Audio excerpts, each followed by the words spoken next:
It's the Archivist, y'all, exclusively interviewing Spice1, straight out the USA. Amazing to work with you. It's a legendary moment right now. Yeah, man. I mean, it's an honor to work with you too, man. Considering the things that you're doing with the hip hop history and everything. I mean, it needs to be told. Cats need to, need that recognition. Real spit. And who is California's epitome, the legendary Sex Pistols, Indo Cash, and Entertainment? Who is Spice1? Spice1 is the voice of the streets. You know what I'm saying? I'm the voice of the real niggas, you know what I'm saying, that motherfuckers walk past on the street off the block and shit, and you wonder, who is this nigga, what he really about, is they off for some negative shit all the time, or is they on some real shit about getting money, you know what I'm saying? I'm here to tell you, you know what I'm saying, niggas is out there trying to get money. It ain't even about negative shit. A lot of shit happen out there, you know what I'm saying, and that's what I rap about, you know what I'm saying, so I feel I'm a voice for the streets. I came fresh off the block, and that's what it is, And we go into Pizzo, the beat fixer, throwing rocks at the window and Let It Be Known EP in 91 being discovered by Too Short. Yeah. This right here, this is like, say like then and now, you know what I'm saying? I think I was like 7, I think I was like maybe 19 in this picture. You know what I'm saying? I wasn't even able to sign my own contract yet. I was still getting in. You see, I'm still representing Raiders. You know what I'm saying? All day, every day, representing the Bay. I mean, but that album, I was even writing them when I was in class in school.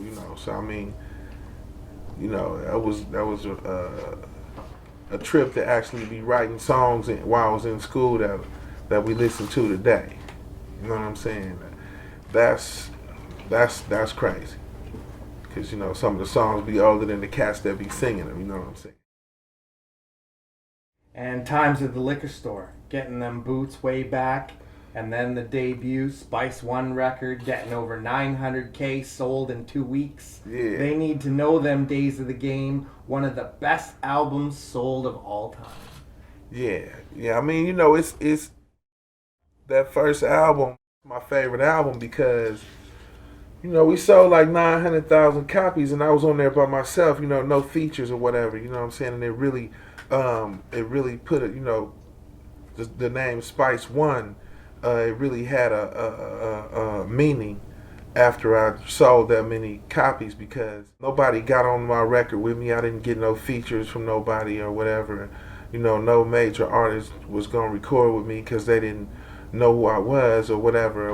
But after I dropped that album, you get your respect, and they can't do nothing but respect you for shit like that. You know what I'm saying? And I mean, it wasn't nothing planned or whatever. I just kind of like was doing my thing. You know what I'm saying? So I mean, and I appreciate all of the fans that picked it up. You know what I'm saying? I'm still riding. You know what I'm saying? 2014. You know what I'm saying? Blah, blah, real spit. Dig. And 1993, 187 Hero, Gone Gold, with The Trigger Got No Heart. And then, Menace to Society's classic, Speak on the Early Days of Your Career, opening for NWA. You made a major dent in the industry. Yeah, I mean, doing things like that, man, like I said, they never planned, but when opportunity come around, you got to take advantage of it, and you got to stay focused, and definitely master your craft, because you never know when an opportunity gonna come around, and you got to take advantage of it. You got to be on your shit. You know what I'm saying? So I mean, and that's what I was doing. I was taking advantage of every opportunity that came my way, and I was ready for whatever. You know what I'm saying? Like Pac said, I was ready for whatever. Any kind of, somebody, you got a show here, you got a show here, I'm ready. You know what I'm saying? We got this beat. Can you rap to this? Hell yeah, I can rap to all that shit. You know what I'm saying? It was like, that's why I never said I had a style. You know what I'm saying? You can put it in gangster shit or whatever, but I really have no style. I just adapt and overcome. You know what I'm saying? So I mean, in 2014, I'm adapting and I'm overcoming. You know what I'm saying? Improvising and shit. You dig? Real spit. And motion pictures, from being involved with the Hughes Brothers and Menace to Society with Pac. Check Yourself on America's Dying Slowly, Born to Die, Tales from the Hood, Jason's Lyrics, soundtrack, powerful. Your music gets played during cinema viewing times. How many songs did you have in the motion picture? We got High School High. Yeah. We got Don't Be a Menace. Yeah. We got America's Dying Slowly. Yeah. You know what I'm saying? Hey man. And I got all these plaques on the walls too, you know what I'm saying? So I mean, you know, even Menace to Society, Tales from the Hood, you know, Jason's Lyric, you know, I got all the plaques on the walls at the house, you know what I'm saying? And you know, to walk around the house and look at those plaques, you know, and smoke a fat ass blunt is one thing, but to go outside of my country and see the impact that I made on America is a whole different story, or the impact that I made on the world when you lead a country, you know what I'm saying, and the impact that I made on the world, that right there is crazy. To come back home and walk through Walmart and, you know what I'm saying, you know, you going up there to pick up a few movies or something or whatever, you know what I'm saying, and you know, people walking right past, but you just left 3,000 fans in Europe or Japan or whatever, you know what I'm saying? So I mean, and they seen the movies too, and they know the songs, and they can't even speak English. So I mean, it is crazy. It really is. In 1994, America's Nightmare, another gold, Oh, yeah. classic. Jealous Got Me Strapped, Strap on My Side, Hard to Kill, Busters Can't See Me. Elaborate on the world-renowned record for you and Tupac. What did you two teach each other? We did a lot of elaborating and collaborating as far as just sitting up, chopping it up about certain things. You know, we riding smokes. You know, we riding smoke, so we get it in. But you know, and the song "Jealous Got Me Strapped" actually came from us. You know, one of the homies. You know, I guess back in the day. Cats went up there and you know, they wanted to rob them. They make a long story short, they wanted to rob the nigga and shit. He gave him his shit and they shot the nigga anyway. And so we was like, you know, damn, that was some hater ass shit, you know what I'm saying? Like, the nigga gave y'all his shit, you know, what the fuck wrong with y'all niggas? You know what I'm saying? So we did the Jealous Got Me Strapped. And actually Pac was like really pushing me to do that song, you know what I'm saying? I told him about it, but he would call me like every other day, like, man, come on, we gotta do that song, you know what I'm saying, for the homie and shit. He didn't even know the dude, but he wanted to do the song because, you know, it was a hot song, hot topic or whatever. And at the same time, you know, it meant something with some real shit. So, you know, when you listen to Jealous Got Me Strapped, that's some real shit, you know. That was the theme for the t-shirts at the funeral and everything. What did you guys teach each other in life? Like, what were some of the gems that you guys had? I mean, he, you know, he kind of taught me, like, as far as, you know, when I, you know, because my music was real, you know, it's still real hardcore and shit, but he taught me that, you know, check it out, you know, you can still rap to the females and still be hard at the same time, you know what I'm saying, still be gangster at the same time, you know what I'm saying, check it out, and that was something cool to you know, learn, you know what I'm saying.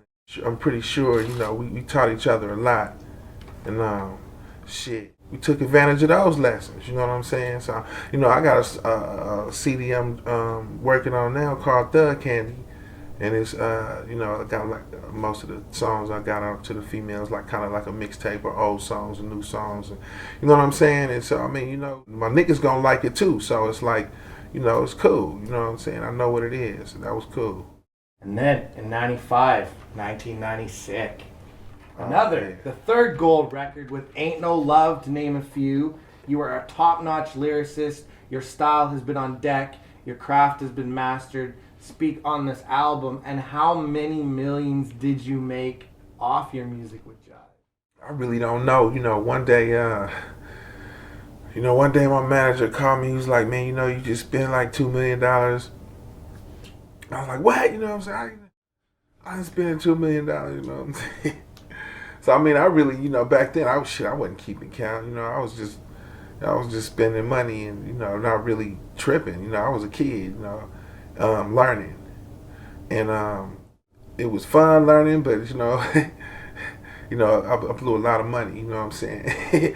So I mean, as far as investing and all of that shit, we wasn't even thinking about none of that shit. It was just like, man, we gonna buy this car, we gonna buy this weed, we gonna roll, we gonna buy this other car, buy this house. You know what I'm saying? So I mean, shit, and before you know it, you like sitting up there, you done spent like 2-3 million. You know what I'm saying?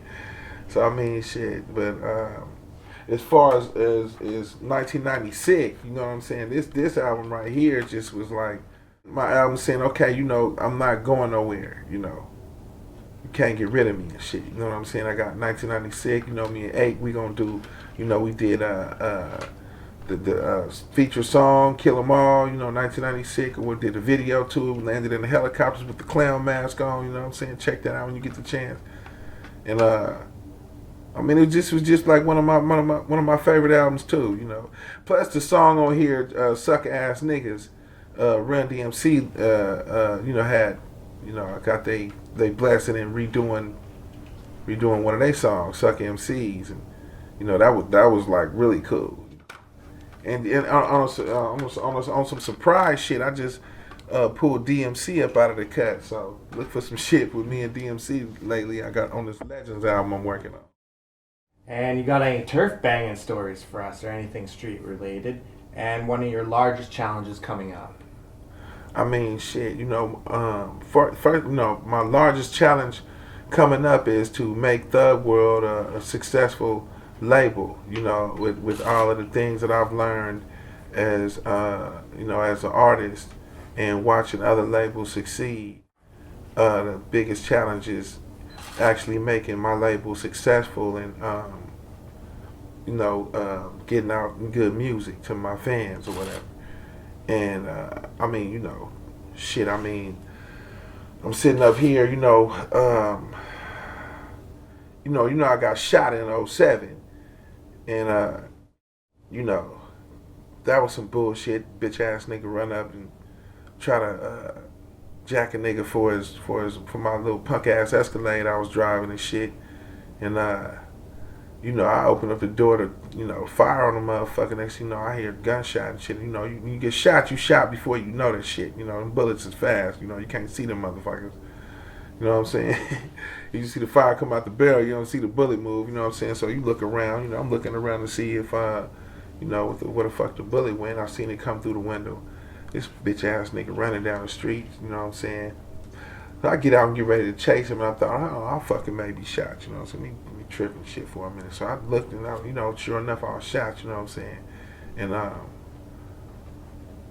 that's just random bullshit, just from being in a neighborhood, period. Hayward, California is not a motherfucking joke, you know what I'm saying? I was just saying them niggas was showing me some love, you know what I'm saying? When I figure out who it is, I show them the same love back, you know what I'm saying? It's all love, you know what I'm saying? But, shit, on the way here, I'm, every time I get on a plane, all of that shit, I got a bullet in my back, you know what I'm saying? So, I mean, shit is kind of crazy catching planes and all of that shit. But, nigga gotta get out here and do his thing, shit. Can't let that stop a motherfucker, Take a motherfucking Viking and smoke some weed and get on a motherfucking plane, Shit. And any other turf banging stories for us back in the day? Like to share something for us? Oh, shit, I remember I was coming outside of Too Short Studio and shit. And back in the day, and I guess it was some niggas, he was talking shit, Menace to Society hadn't even came out yet, and I had my little, I still was, I had the old dog braids, and with those Spice1 braids, that's what you call them, because you're looking at the real old dog right now. Lorenz Tate, that's my nigga, but shit, I come out anyway, I come outside and shit, I got the old dog braids and motherfucking Pendleton on, a big ass 44 and shit, you know what I'm saying? That's how I was moving. I was moving like this, you know what I'm saying? I used to move like this everywhere I went with them fucking plaits in my head, fucking Pendleton and the thing, you know what I'm saying? So anyway, I go outside, homies, you know, they kind of making fun of me. They like, nigga, you always got big ass guns and shit. I'm like, cool, you know what I'm saying? Whatever, nigga. I said, that's why I said, that's why I'm gonna be the only nigga busting back if somebody try to get us like, oh, dog. So I get in my car, you know what I'm saying? Some motherfuckers double park down the street. And, you know, I'm on some gangster shit at this time. And, you know, I'm 25 and shit. You know, I think I'm like 25. And in these ages, I'm on some gangster shit. You know what I'm saying? So I'm like, you know what I'm saying? Fuck that shit. You know what I'm saying? Who the fuck is that double park back there and shit? You don't double park in a town. This ain't motherfucking New York. You don't double park out here. This nigga lights is off and shit. You know what I'm saying? So I'm like, you know, let me pull my motherfucking leg back in the car and close the door and, you know what I'm saying, just listen to my motherfucking music and, you know, keep my heat. I got my heat in my pocket and shit or whatever. Turn my music up before I know it. There's 2 holes in my car. I don't even hear it. I heard pap, pap, you know. They shooting at somebody and shit. So the motherfuckers roll up on the side of the car, right? You know what I'm saying? I'm looking around and shit. And I look on the side. I look to the left. It's like 2 or 3 guns stick out the motherfucking car, dude. And they just like light the fucking car up, dude. They fucking try to kill me. They light the car up, dude. Car look like Swiss cheese. Just bow, bow, bow, bow, bow, bow, bow, bow, bow, bow, bow, bow. You know, like some fucking movie shit. You know what I'm saying? They fucking lighting the car up. I have no idea how the fuck I didn't get hit. I don't know. You know, we say it was divine intervention. You know, whatever. They lit the fucking car up. You know, my mom, she kept pictures of it, but she didn't like looking at them because, you know, she know I was sitting in the motherfucker when it happened. Car looked like fucking Swiss cheese, dude. It had bullet holes in it. Bullet holes all in the seat. Bullet holes in the back seat. The door, side passenger door wouldn't open because it was bullet. They had shot that shit up. The whole fucking car was all shot the fuck up. Everything was shot the fuck up. While they shooting, they just busting like a motherfucker. Bow, bow, bow. And so I'm way off up in the fucking under the goddamn steering wheel. You know what I'm saying? And I got this big ass 44 in my pocket, dude. And I'm wearing some khakis, you know, some Dickies and shit. And you know how the pockets and the Dickies are slanted. And so I'm like trying to fucking pull the gun out. And I'm like, you know, fucking struggling, but I'm way up under the steering wheel. So I'm pulling this shit. I'm like pulling with the fucking shit. You know, but they lighting my shit up right now. You know what I'm saying? So I can't get the fucking pistol out and they light my shit up. It's bullets coming through the door and they going like this. You know, they coming like shoom, shoom, shoom at my face. You know what I'm saying? And so I'm like, you know what I'm saying? You know what I'm thinking at this time? This is how I was thinking at this time, dude. I was thinking, they shooting up my motherfucking truck. I'm finna fucking kill. I just bought these goddamn rims. I just bought these motherfucking rims. This is what I was thinking. They shooting up my motherfucking truck. I ain't finna drive this motherfucker around like this. This is a motherfucking insult. Let me get this motherfucking 44 out of here. These bitch ass niggas. So, you know, I'm digging and, you know, I'm waiting for the motherfuckers to reload. Because they all have to reload. And so it just so seems, for some reason, the same time that they gotta reload, my shit come out of my pocket. And it seemed like the motherfucker was gleaming, you know what I'm saying? Like a fucking sword or some shit. The shit was like bling. I'm like, like, oh. You know what I'm saying? So I'm like looking at the motherfucker and I'm like, you motherfuckers, y'all finna pay for that shit now. You know what I'm saying? So before they knew it, you know, everything I love, man, before they knew it, I was standing behind that shit. Out of my car. Pointing, aiming at heads. I see a head. I aimed. You bitch ass nigga. Bah! I kept bopping. Them niggas got up out of there. You know, they skirted up out of there and shit. You know what I'm saying? But, you know, I chased them down the street. I bopped a few more times. Them suck ass niggas bailed up out that bitch. But I'm kind of glad they did because I was running out of bullets any motherfucking way. But I was aiming for heads like a motherfucker. The last thing that was expected was for me to be standing behind them. I guarantee you that shit. You know what I'm saying? When the back window busted, when I kicked that first 44 out at their ass, they tires just, you know, they got up out of there and I'm running down the street talking shit, you know what I'm saying? Motherfuckers and shit. I mean, I had a hole in my jacket and I was wearing it. Like, them motherfuckers just barely missed me, you know what I'm saying? And I think either my nigga Ann Banks or Too Short, one of them came out of the house and they was like, you know, quit playing, like telling me to quit playing. I'm like, motherfucker, They know me, they know me for doing that shit. I just bop in the air a few times and drive off, you know what I'm saying, just to fuck with everybody, you know what I'm saying? Nigga shot in there. But they thought I was out there playing, but we was out there, really getting an OK Corral going on in that motherfucker, you know what I'm saying? I'm like, they lucky I didn't have that nothing with hella bullets and my fucking, they lucky I didn't have my motherfucking 40 Glock with the extended clip with the infrared beam. I'd have fucking been lighting. I'd have chased them niggas all over the motherfucking town. You know what I'm saying? But I mean, and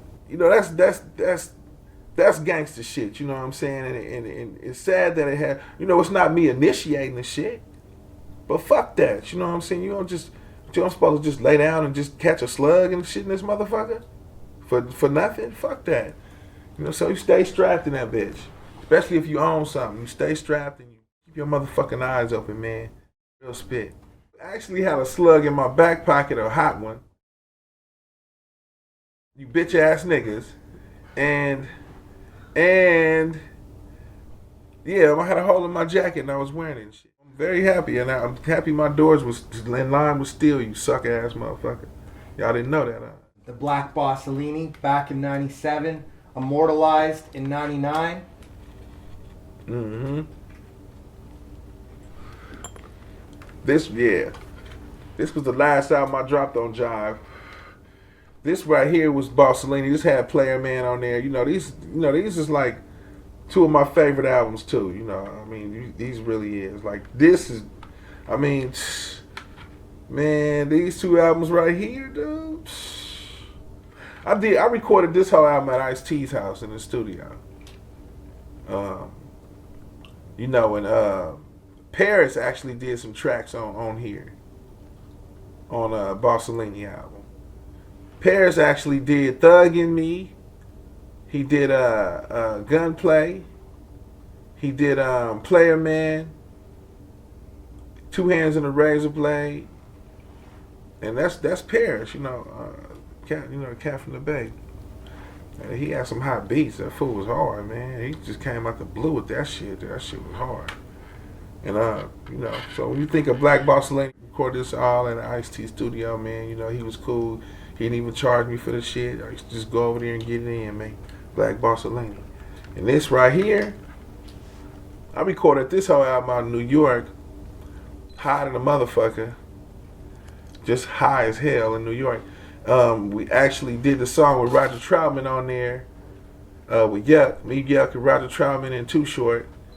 I think Roger Troutman died like 2 days later after we did that song. So it's really Roger on here. It ain't nobody, just no regular motherfucker doing some auto tunes. It's Roger Troutman on here with me and Yuck Mouth and Too Short. So that's a collector's item. You know what I'm saying? It really is. Special order. Yeah. High Powered on here. Shouts to John Silva on that one as well. Hell yeah. Thug Poetry. Oh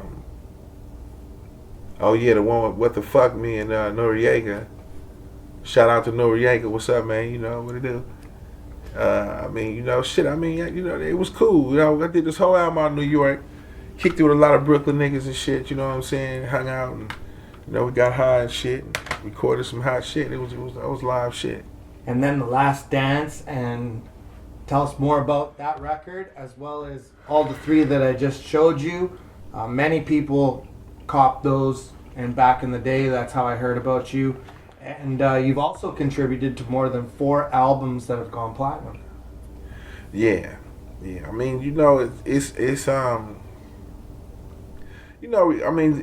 even the albums with Tupac and the ones with 40 and Short, and you know what I'm saying, all of the soundtracks and everything. With all of that done, it's like you still gotta do more. Like, you drop one platinum album, then, yeah, okay, well, can you do it again? You know what I'm saying? And you drop another one, they're like, okay, but can you do it again? You know what I'm saying? So it's never an end to it. Is what I'm saying to all of the artists out there. It's not an end to it, dude. You always expected to do better than your last, and if you don't succeed, don't be discouraged. Just just do your thing and write your music. You know what I'm saying? If you are an artist, and you a winner. You ain't gonna lose, man. You know what I'm saying? You got to keep a good attitude and stay humble. You know what I'm saying? And stay out of the line of fire in this motherfucker. That's on some real shit. You know what I'm saying? You want to be like me 20 years later, sitting up here talking to you. You will stay out of the line of fire, man, and get your money and get up off that hating shit and all of that. You know what I'm saying? And music video shoots from In My Neighborhood, Ghetto Star, lately Sidelines with Lazy Bone, as well as many others. You have done a lot of Bay Area history. Share on some of your exclusive music video shoots that were very monumental for you. Well, definitely Strap on the Side was really monumental because, me and Pac was there, and it was a lot of it's a lot of people there, man. Like the whole city was there, and it was popping, man. We was doing donuts all in the parking lot, and every time I drive past that parking lot, I just remember me and Pac sitting there and doing the donuts, and it's a lot of memories, in Hayward when I was shooting videos. Even Face of a Desperate Man, there's a lot of cats in that video that's not alive right now. Even Welcome to the Ghetto, a lot of cats in that video and it's not alive in my neighborhood. So a lot of my videos, when I watch them, it's a trip because I see a lot of my homies that's deceased right now. You know what I'm saying? And that's crazy. You know what I'm saying? And watching that and still moving on. I know they would want me to keep pushing and keep doing my thing. Don't stop because, some other motherfuckers think you should stop because you too old. You know what I'm saying? I mean, I don't know where the fuck people get when you put an age limit on getting money out of this motherfucker. But I guess, it's some dumbass motherfuckers who actually think, oh, he's old, that's old shit. And, but I mean, this is a game where it's all mental, you know what I'm saying? And I got 20 years up in this shit, you know what I'm saying? So I mean, it's all about selling records. It's all about entertaining and selling records the way you want to do it. You can't do it nobody else's way. You got to do it your way. Any other way, it's you're gonna be doing somebody else's life. They ask me if I write my own music. I write every single fucking song because all my music is my life. Nobody ever write music for me ever. Fuck that. I'm a lyricist. I'm a rap artist. I'll get it in. You know what I'm saying? And for anybody that asked to write things for me, it's kind of like an insult. Like nigga, you want to battle me or something? Nigga, you think you harder than me? You think you hard enough to write my motherfucking shit? Like, nigga, I created all. I'm getting it in. It's not arrogance. It's just keeping it real. I mean, you can't fucking just a motherfucker. If you worth $1,000 and a motherfucker offer you 100, you gotta speak up for yourself. It ain't being arrogant. It's being real about your shit. So anybody who think a motherfucker arrogant when he's speaking up on his shit, then fuck that. Fuck you. You know what I'm saying? I'm not finna sit there and let a motherfucker talk to me like I ain't sell motherfucking 900,000 records on an album by myself. You know what I'm saying? Like, nigga, who the fuck is you to write for me? But I write all my music, and I suggest you motherfuckers do the same and shit. But if writers and you in it just to entertain and get money, that's cool too.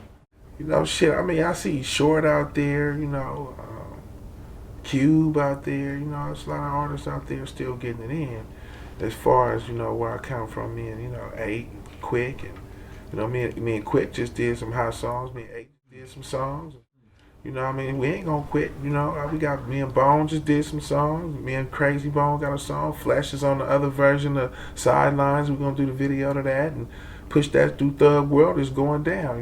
We ain't gonna stop just because motherfuckers on this new shit or whatever, like I said, we adapt and improvise and overcome. That's what we do, you know what I'm saying? And one of our lost Bay Area soldiers, Seagram.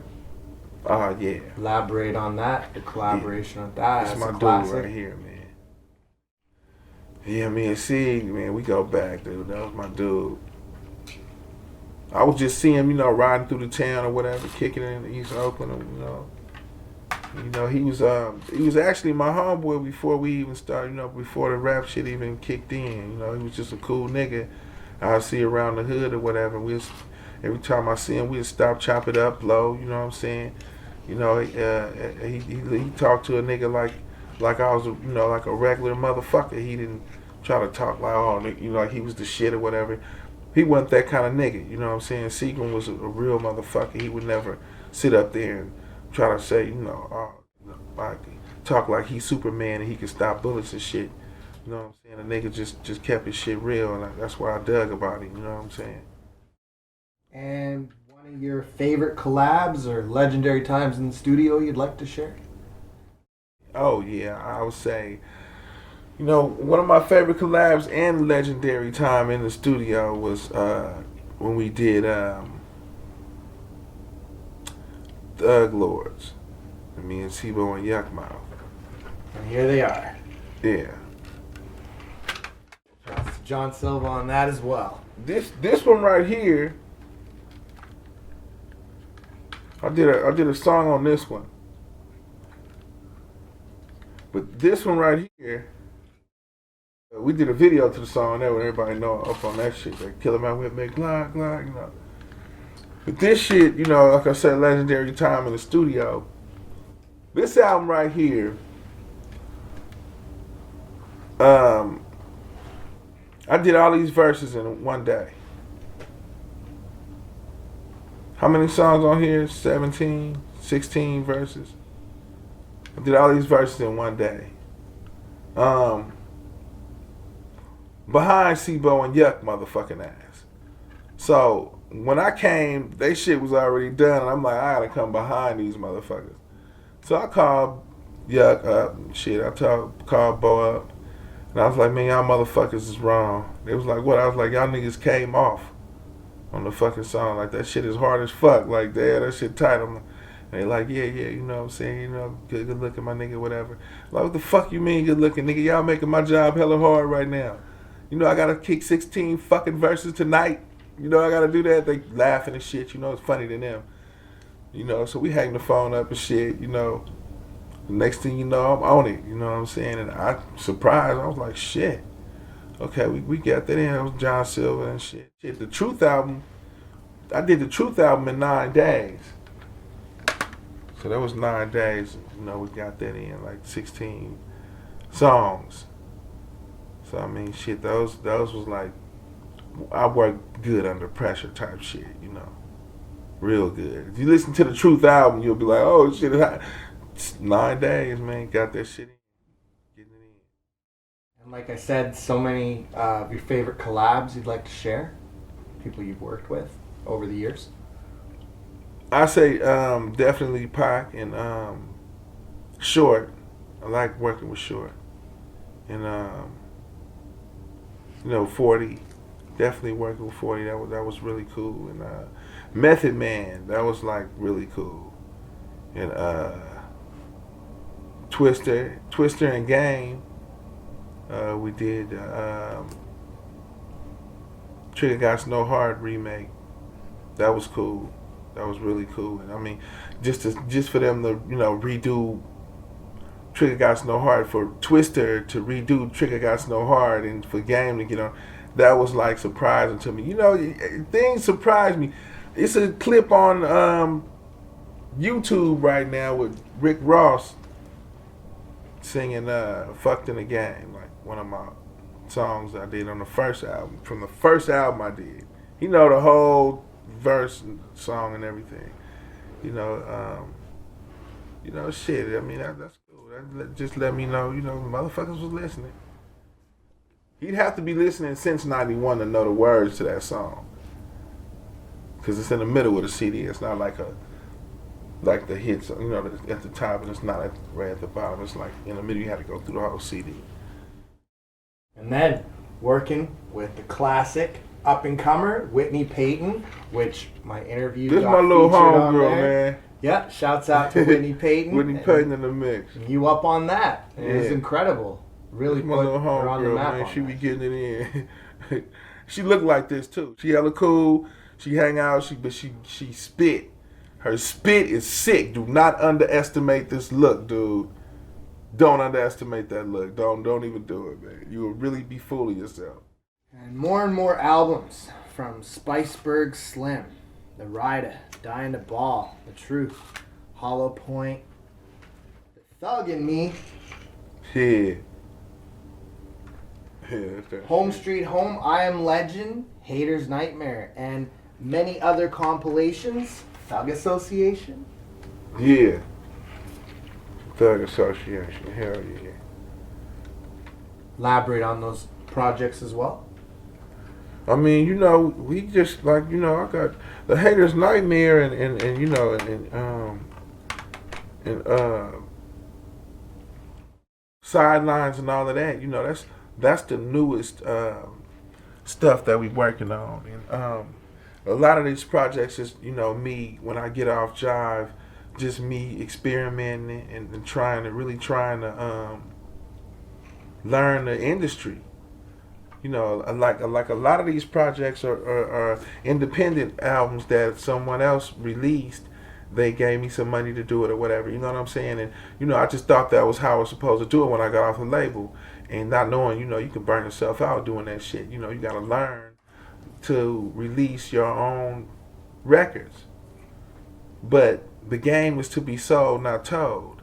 And on top of that, you know, a motherfucker pay me to put out my album, but they're not going to tell me how to put out my own album. I had to learn that shit on my own. You know what I'm saying? And fuck y'all for doing that shit too. And on top of that, I signed to Jive Records when I was 20, maybe 21. Just turned 21. And I didn't know nothing about the independent game when I got off Jive. I was signed to a major label for 9 years.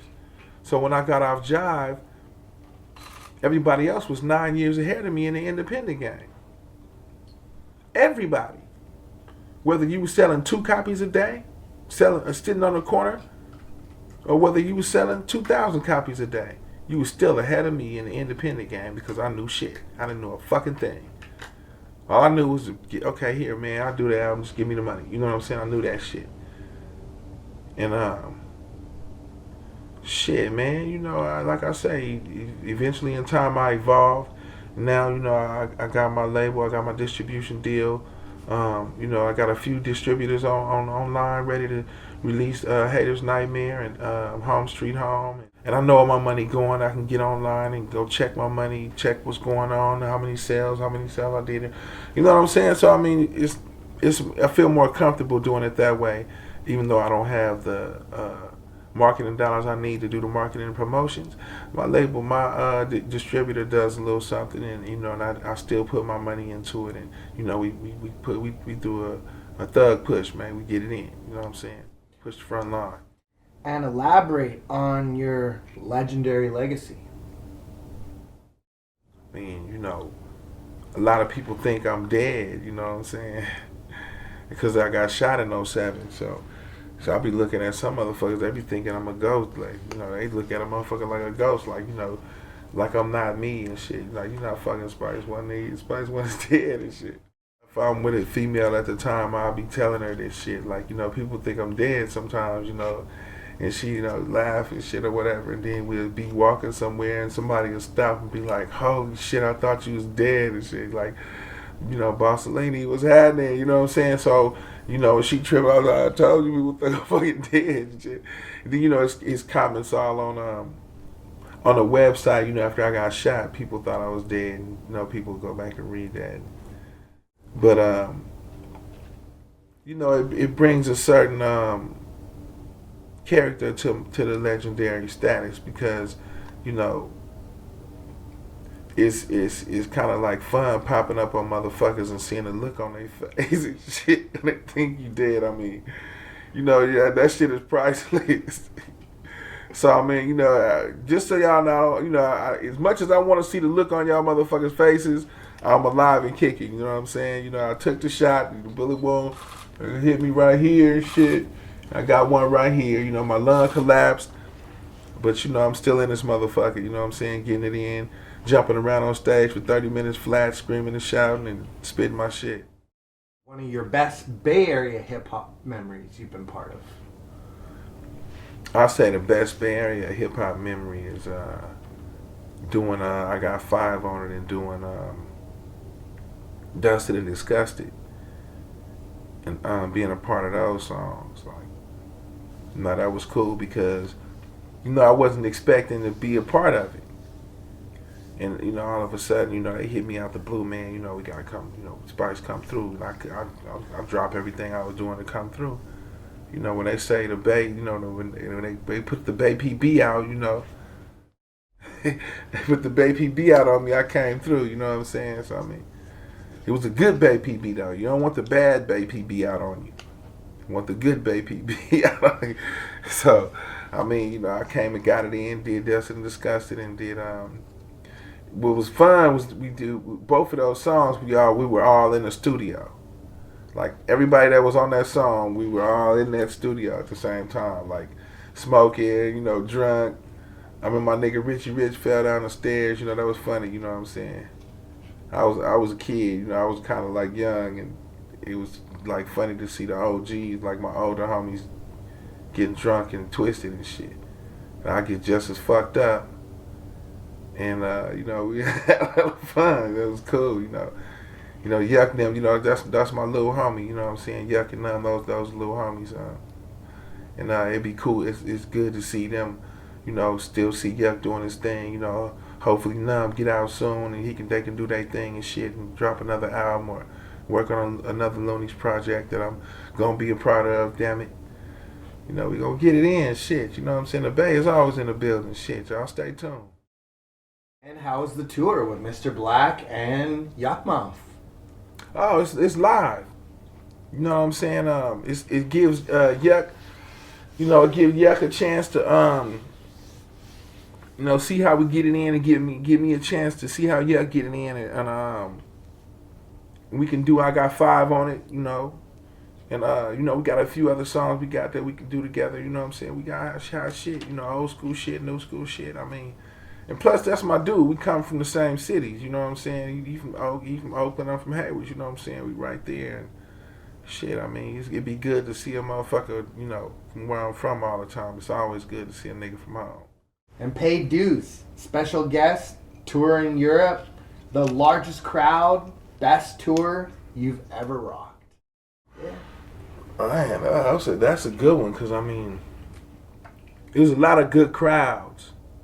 But the most exciting crowds were out of the country because I was just so excited to be outside the country. And to see how they react to me opposed to how crowds in America are. And you go out there and you got 3,000 people at your show in Europe or 3,000 people at your show in Japan. Like I said, in man, that shit is, you know, when you hear 3,000 people screaming Spice1, that shit has an impact on you and the way you know, go through the rest of your life. Especially when you outside of your country. You like, damn, okay, well, shit, they was listening like that way out here. You know, that's what fucks you up. So, yeah, those were the most exciting shows, especially in Japan when all of them Japanese, the first 4 rows was Japanese women and shit. The first 4 fucking rows. Hi! They was making that sign like, what's up, Spice? I was like, wow. It was good, you know what I'm saying? And they had a lowrider parked in front of the club. I was like, how the hell they get that shit out of here? Oh, they got lowrider clubs up there. Yeah, that was some exciting shit to go to Japan and see lowriders and shit. And, you know, them cats, they was tattooed up and braided up and shit. I was like, damn, this is like the coolest motherfucking shit. You know, they fired up. And the crowd, you know, I got them saying, bitch, you know what I'm saying? That was some cool shit, you know. So, yeah, it'd be exciting outside the country. But the shows inside in the country, it'd be cool when it's like, you know, when I'm with like Cube or, you know, I'm doing some big shit or whatever, you know what I'm saying? Like the last one I did with Cube a couple of years back, and that shit was like 8,000 people there, man. I lost my mind when I grabbed a microphone. Like, let's fucking get it in, you know. It was in Detroit. That was cool. Just like that guy in Poland who interviewed you. That was crazy. He knew a lot of Yeah. shit. Yeah, he did know a lot of shit. Fucking grilled you pretty hard. And then, you know, when I go outside the country and they ask for things, music that I haven't released yet, that just let me know that I need to keep recording.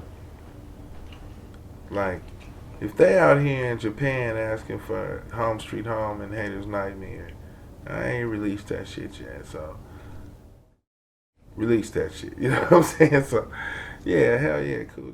They pushed me to do that shit, man. And where do you see yourself in the next 10 years? I'll probably be doing some type of creative ass shit, because my mind is like be on some other shit. So, if the opportunities come around for me to expand my mental and do some movies or whatever, and maybe keep pushing Thug World and put out some new artists or whatever. It's always gonna be on the creative side, because that's what I've been all my life is an artist. So it's either teaching young artists what's going on or whatever by running my record label and doing the shit the right way, or if it's doing movies or whatever, and then it's gonna be some creative shit. And what's next for Thug World Music Group? Well, we plan on releasing a lot of music through Thug World. We got Lobe, we got the GBZ Gang Bangers. That's GAME Bangers. That's my group, you know what I'm saying? So we got a few cats on there finna get it in. Y'all stay tuned. What is the I don't know what I'm calling it yet, but we probably be releasing songs that I did with other artists that that I think was the shit. Like I think that was hot songs. So I took all of them and I put them on a CD. So you'll look forward to that. And you have anything to add to our legendary interview? Yeah, hell yeah. It's cool. We doing videos, and we could do our interviews and post them up and everything. Facebook, YouTube, Twitter. We did not have that shit. We didn't have that shit in the 90s, y'all motherfuckers. We had to just get up there and rap our motherfucking ass off and turn some motherfuckers in front of us that hate us into motherfuckers that got love for us right there in front of everybody. It was your task back in the day. You just get in front of a crowd, a fucking mean, come on, we in East Oakland, man. They want to see NWA, they didn't want to see me, shit. They didn't know who the fuck I was, you know what I'm saying? I had to get up there and do my shit, do whatever the fuck I do to entertain the crowd. That was my plan. And your best hip-hop memory you've been part of or contributed to?